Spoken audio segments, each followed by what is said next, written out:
standing here. You may not all be musicians, but I would like all of you to be exemplary in everything you do. Therefore, I will make you heads. The reason being, my posture in life, my disposition. Bayaji identifies a few points, 3 points, in terms of Christian entrepreneurship. He talks of identity, purpose, and rules of the game. In other words, when we as God's children engage in business, execute church transactions, church businesses, church activities, must be innovative, must bring on board creativity. We must also pursue certain aspects that reveal that we are innovative. And then it brings on board the aspect of growth in what we are doing. If it's a not-for-profit entity, which is the case, faith-based entities, we can still entrench entrepreneurial thinking in the way we discharge our businesses, our transactions, the way we manage church as an organization. We can still exhibit those aspects that help us to think outside the box and to bring on board innovation and creativity. But from a business point of view, that then leads to creating businesses that are sustainable, that are innovative, that are highly competitive, and that have growth orientation. They grow. Not every business that you see around is entrepreneurial. And that has nothing to do with size, large or small. There are large organizations that are not entrepreneurial. Entrepreneurial thinking brings on board innovation and creativity and growth orientation for sustainability purposes. The same principles can be applied in a church, in a public entity, in military, in hospitals, wherever we can talk about. In NGOs, anything. So the field is really something that helps us to understand. The most important thing here is to appreciate that entrepreneurial orientation is behavioral posture. It's the way you behave, the way you carry yourself, the way you see things. Like you can go into a place in a jungle, one will get threatened by just the atmosphere, another might see opportunities. You go in the bush, one will see that, this is not a good place, but another will start looking at how good that soil, the vegetation, and begin to see opportunities. We can be seated here on the pews, and one feels like it's so hot here and begins to complain. Another begins to think of, I think as a church, maybe we need to bring in air cons. You see what I'm talking about? So it's your posture, just how you relate to the environment around you.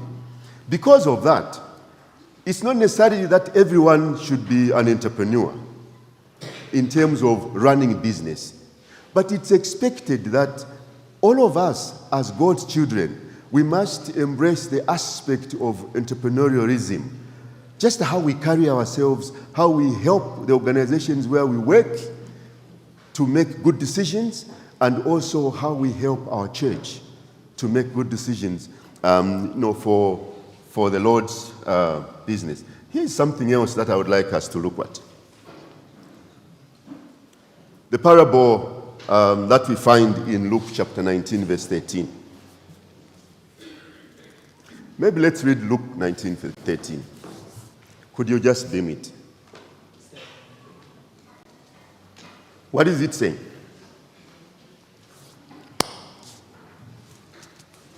And he called his 10 servants and delivered them 10 pounds, and said unto them, Occupy till I come. This parable is very familiar, right?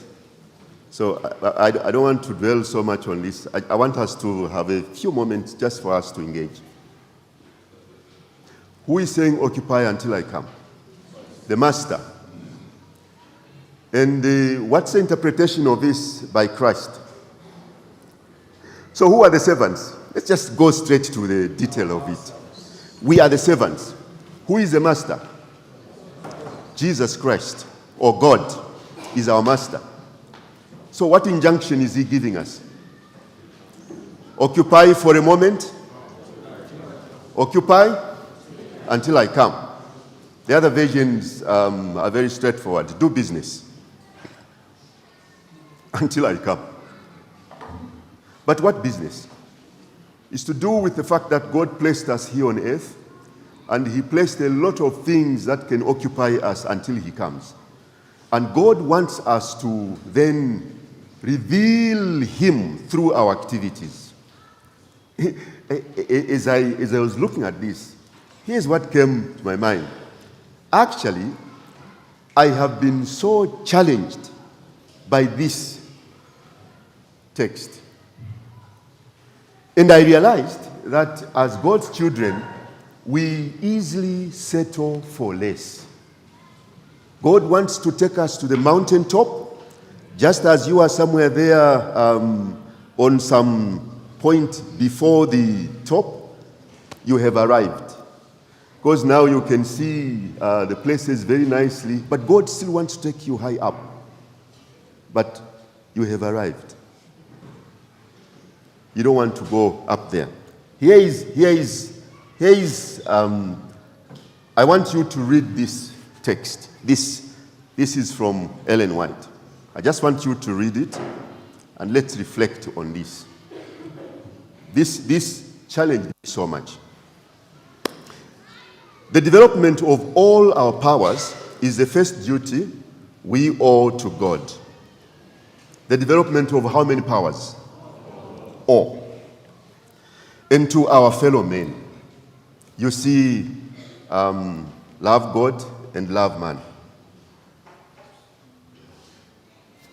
No one who is not growing daily in capability and usefulness is fulfilling the purpose that it is possible for us to be as workers for the master.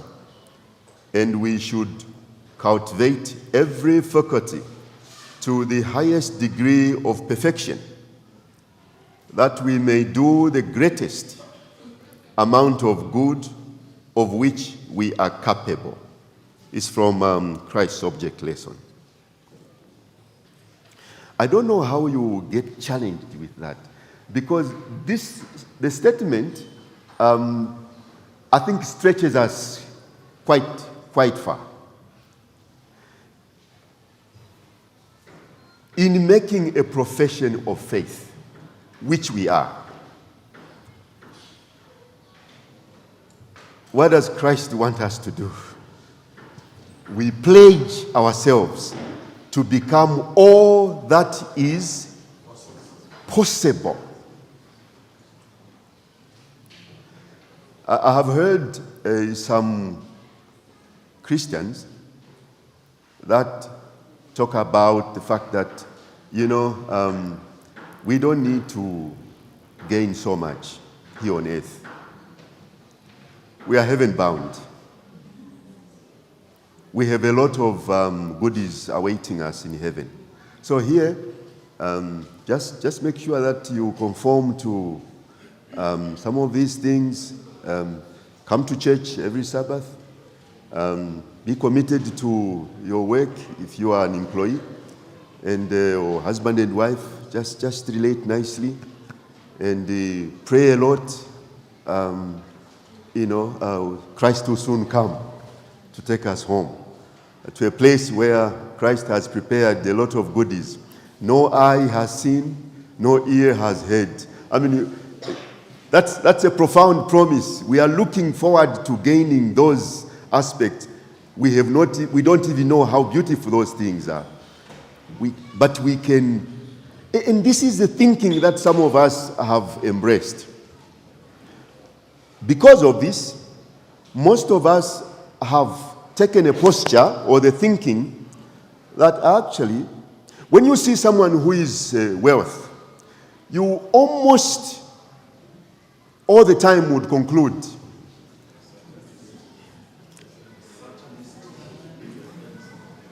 the devil could be involved,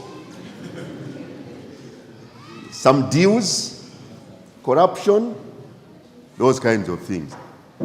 Listen, you have just failed. They are succeeding. And that's something that, but here is a very challenging certain. But here are the things I pick. I'm just trying to look at things from aspects that will maybe excite our minds. Here is what I picked from her comment. Firstly, our calling as God's children. God desires that we develop our capabilities and faculties, right? Where are those capabilities and faculties? Get back to the parable of the talents. Who gave? The master. So each one of us has capabilities and faculties. Who gave us? God. That's very important. And he gave us bountifully. The second one is the reason. What's the reason? If you lack anything along those lines, he is the giver. You just ask him. He can still give you. The reason we are giving